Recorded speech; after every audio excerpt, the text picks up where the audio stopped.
how to make money selling design on Displate.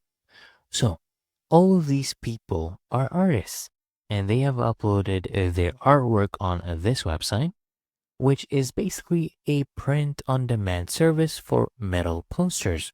So, for example, let's say I click on this Luffy poster from One Piece, and then you can also go to preview what it will look like in your different sections of your home.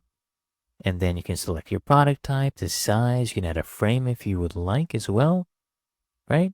And then all you need to do is go ahead and pay for that. And when you do that, let's say the customer does that for you, you get a commission, right? And as long as you create a high quality art, which is visually appealing and it is a unique artwork that resonates with a specific target audience, you should be making a good amount of sales. Just make sure you're using proper titles, proper keywords. As you can see, this person has done that as well.